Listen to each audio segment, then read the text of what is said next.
What's going on, you guys? Welcome back to the channel. Economic Prepper here. Wanted to give you guys a quick rundown, a quick update on what I'm seeing here. This video is not going to be about food shortages, or actually it might be a little bit about food shortages, but not food shortages and empty shelves that we're seeing right now. This is more about an excess of product and inventory hitting the shelves of big box retailers such as Walmart, Target, what's another big one? Maybe even Kohl's. Recent report just came out saying that Walmart was the first big box retailer to report having too much inventory. Target was second. The two big box retailers also happen to be the two biggest importers of containerized freight into the United States. Between them, they imported nearly 1.7 million TEUs in 2021, representing nearly 7% of all U.S. container imports. So it's interesting how we went from a period of low inventory, empty shelf situations to a position where here we are with two of our largest retailers, Walmart and Target, reporting that they have too much inventory. If we went back a year, there's no way I would have predicted this coming forward personally. But that is what we're seeing here. It says here, the big box retailers have responsive supply chains and they can cancel orders quickly. Small importers tend to be slower to do so. So, and that's interesting. That's interesting to cover because I actually just came across a video of a trucker who had indicated that basically Walmart is letting him, as well as many other owner-operator truckers, go. I'll be sure to drop a link down below because he actually shared some insightful information on that particular video.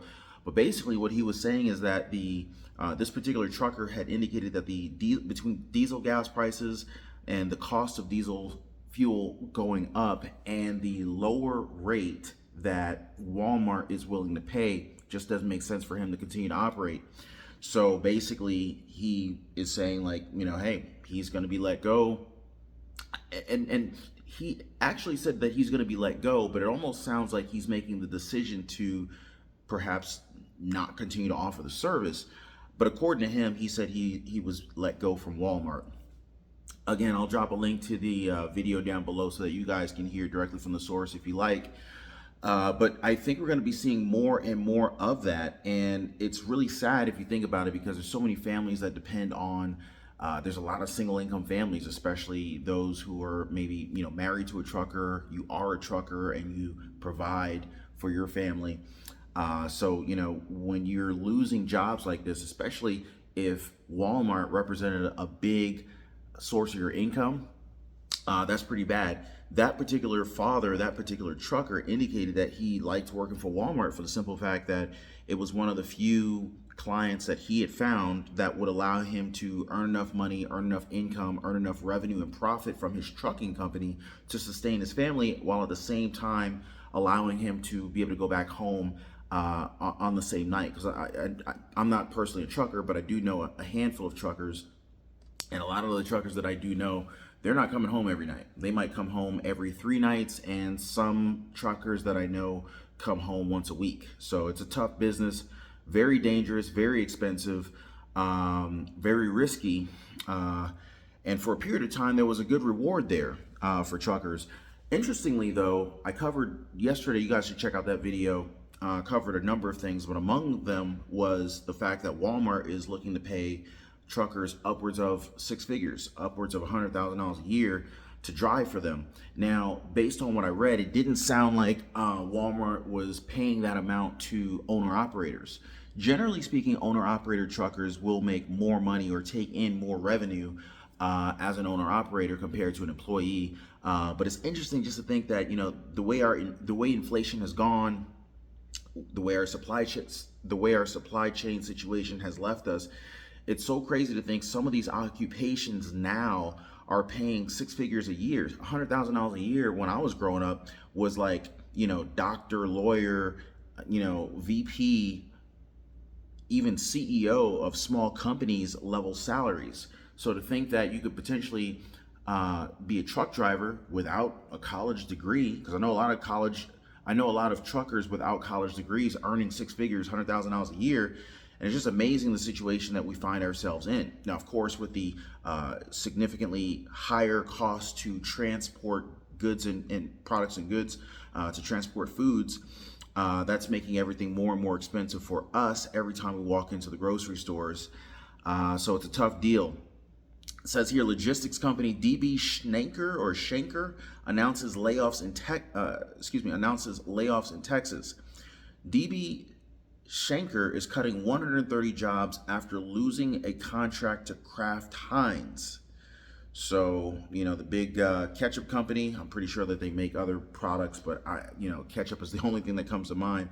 DB Shanker said it's laying off 130 employees from a Kraft Heinz distribution center near Fort Worth, Texas, according to a notice to state officials on Tuesday. Kraft, quote, says here, this is from freightwaves.com. This is an article from freightwaves.com. It says here, Kraft has notified us that Kraft has notified us that they will be closing in Fort Worth effective June 26. The layoffs are permanent. It goes on to say that Kraft said it's not closing the distribution center, which will remain open and employs almost 200 workers. So it looks like the 130 jobs being lost here are isolated to the logistics company called DB Shanker, but yet it's another trucking company. Now, a little bit of good news for you guys. I don't know if you guys remember, we covered it in a previous video. There was a guy who worked at a gas station, and he mistakenly basically gave around $16,000 worth of fuel away for free by apparently mistakenly putting the decimal point in the wrong place for the gas pumps at the gas station that he worked at. And basically for several hours, people were rolling up to this gas station in an environment where, depending upon where you are in the United States, you might be paying $5, $6, $7, $8, $9, even, possibly even $10 a gallon for gas. This one particular gas station was giving away gas for 69 cents. And this era, basically the manager of this gas station, he made this mistake, improperly set the price at the pump at 69 cents a gallon. Droves and droves of people pulled up when they saw this mathematical error. I don't know if everyone realized it was a mathematical error or they were just like, hey, this is a great deal.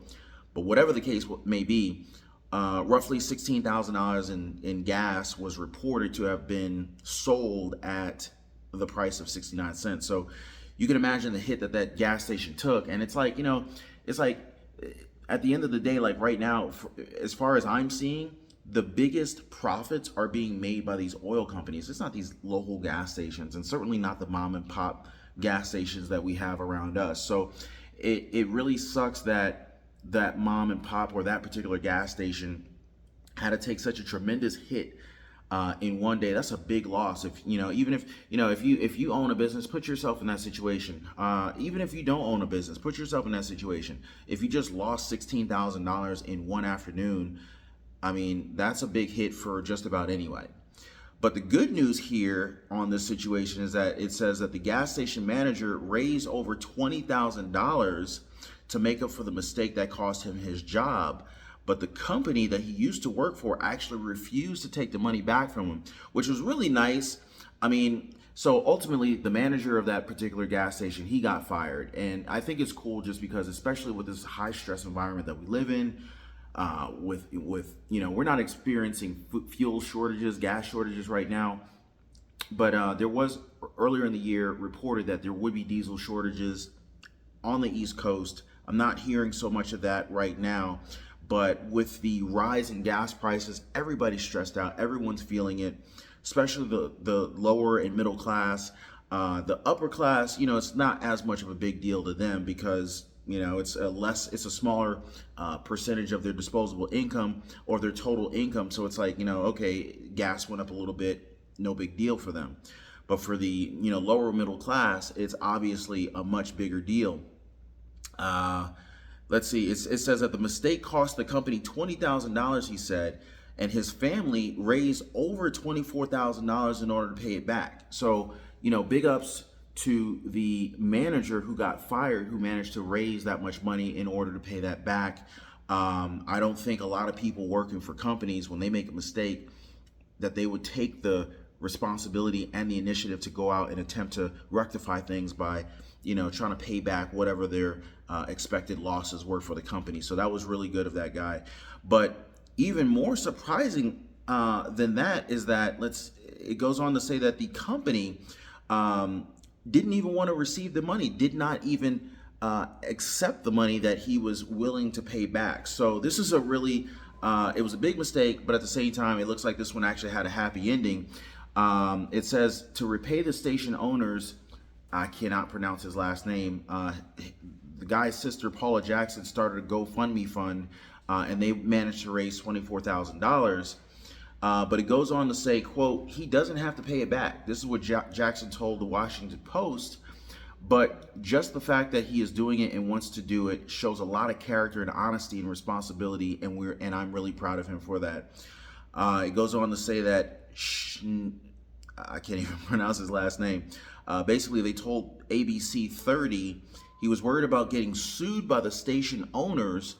Craig Simmerin, a business attorney, told CBS Sacramento that he would be protected from liability from a mistake that he made while performing his normal job duties. Quote, the only way he would be responsible outside of a written agreement is if he was acting outside of the scope of his employment.